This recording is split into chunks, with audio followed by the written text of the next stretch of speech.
There was a time when my mind never stopped moving. It jumped from one thought to another. Things I said, things I didn't say, things that might happen or never would. Even when my body rested, my mind kept running in circles. At night, I lay in bed replaying the whole day like a movie.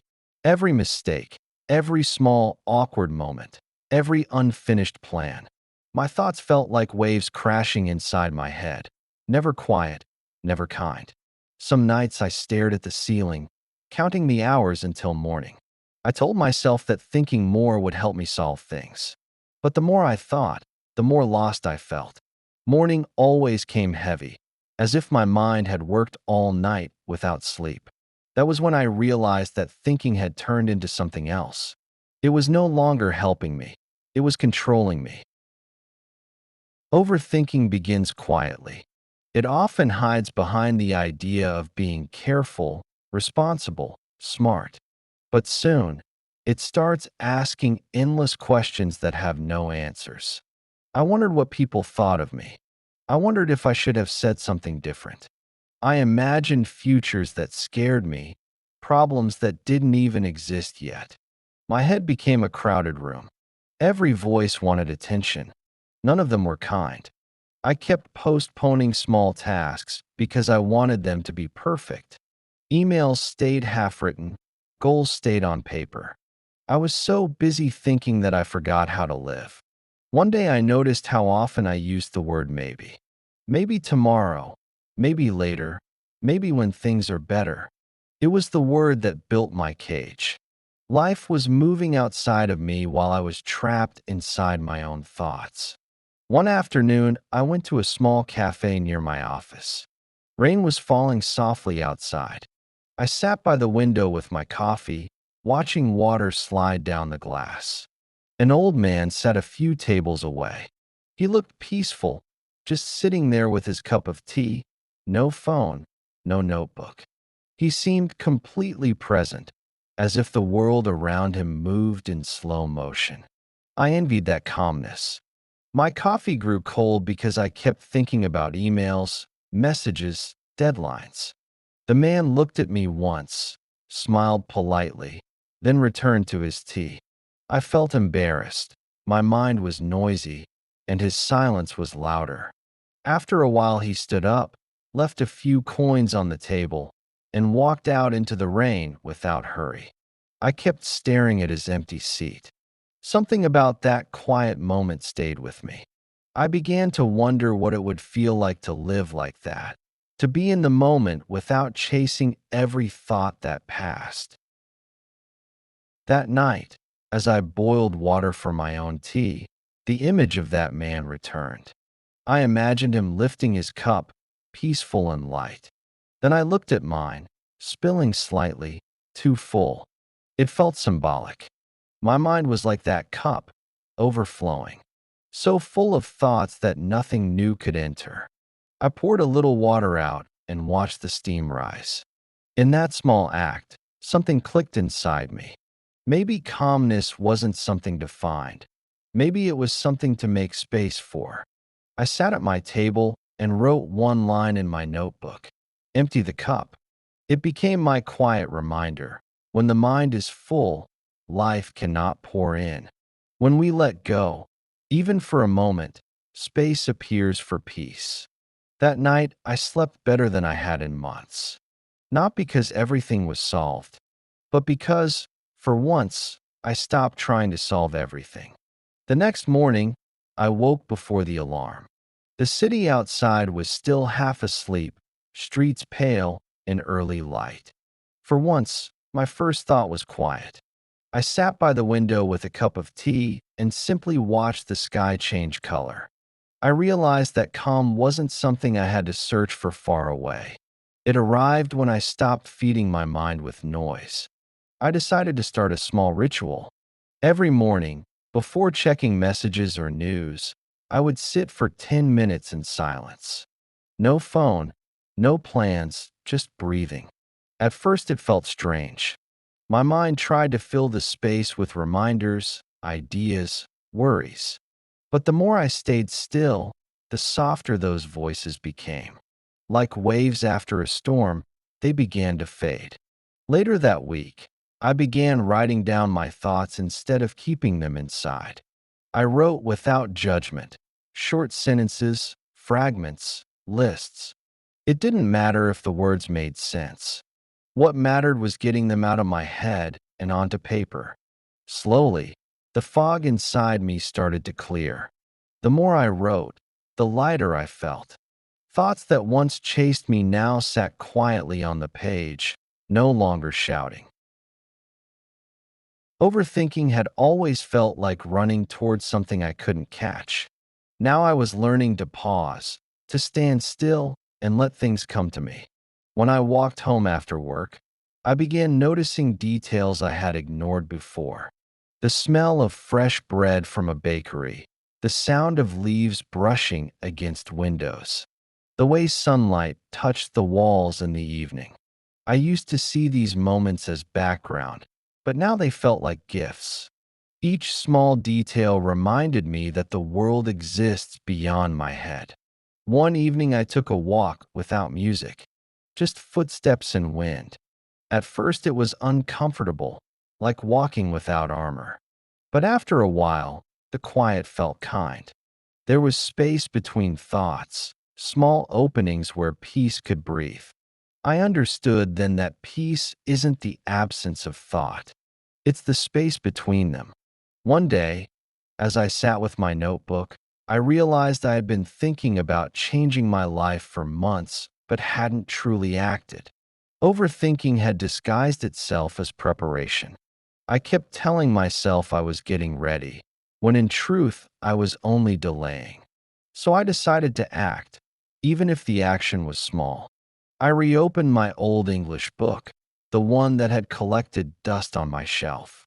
I read one page aloud, slowly and clearly.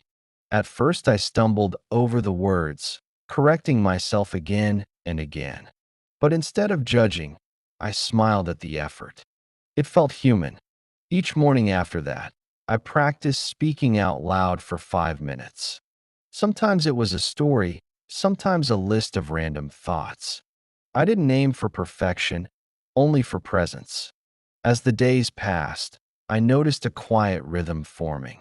My thoughts still came, but they no longer ruled me.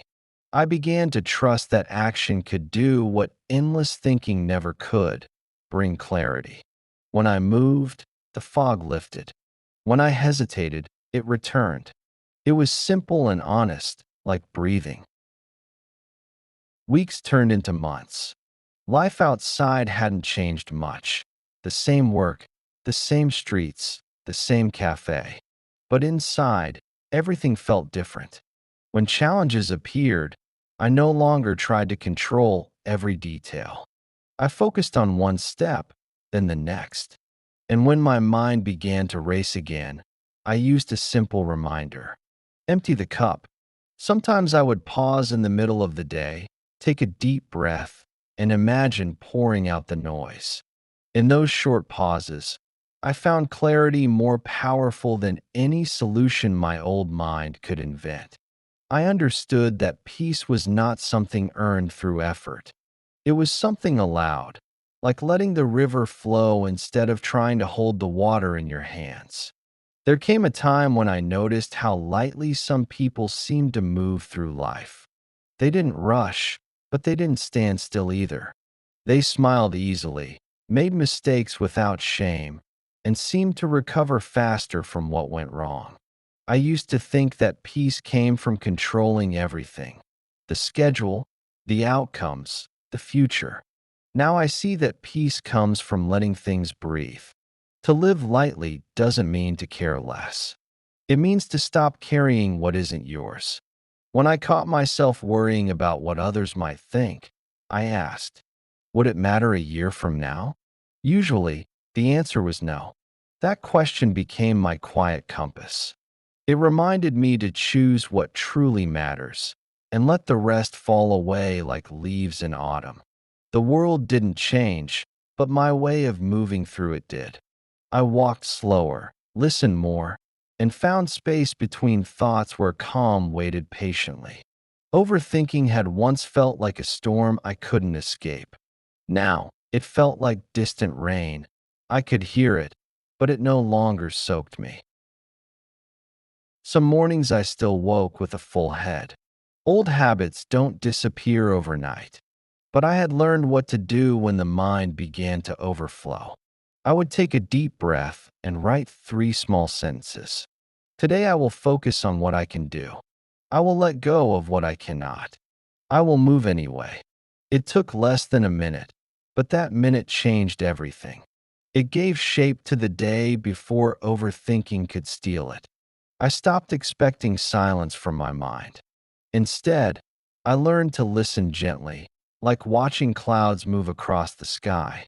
They passed on their own if I didn't chase them. That practice became my anchor. It wasn't a cure, it was a rhythm, a way to remember that clarity comes not from control, but from allowing life to unfold. Months later, I walked past the same cafe where I had once seen the old man. The tables looked the same, the windows still faced the quiet street. I went inside and sat by the glass, the same seat where my restless thoughts had once kept me company. This time, I ordered tea instead of coffee. When it arrived, I didn't check my phone. I just watched the steam rise and fade. Outside, people hurried by, each carrying their invisible worlds of thoughts and worries. I felt compassion, not judgment, because I knew that kind of noise. I had lived inside it. I wondered if the man still came here. Maybe he did, maybe he didn't. But in some quiet way, I felt his calm was still here, in the air, in the stillness between sounds. I realized that he hadn't taught me a lesson with words. He had shown me a way of being. Peace is not something we receive, it's something we remember. Back home, I stood by my window again, the same one where my mornings had once begun with endless thinking. Now the silence felt like a friend, not a threat. I looked at my reflection and smiled. The person staring back wasn't someone who had figured everything out, but they had learned to trust the space between questions. There would always be uncertainty, unfinished plans, unknown tomorrows. But life wasn't meant to be solved, it was meant to be lived. The calm I had searched for wasn't hiding somewhere else. It was waiting here all along, underneath the noise, beneath the rush, quiet as a breath, gentle as a cup of tea cooling on the table. Overthinking begins when we forget to trust the present moment. It grows when we believe that thinking more means caring more. But true care is quiet. It listens, it breathes, it lets life move through without trying to hold everything at once. I no longer try to empty my mind completely.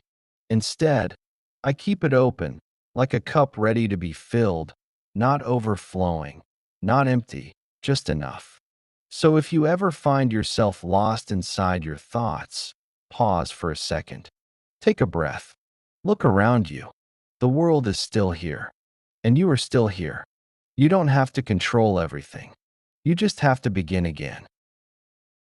If this story made you feel calm or helped you understand yourself a little more, please like this video, share it with a friend, and subscribe for more peaceful English listening practice.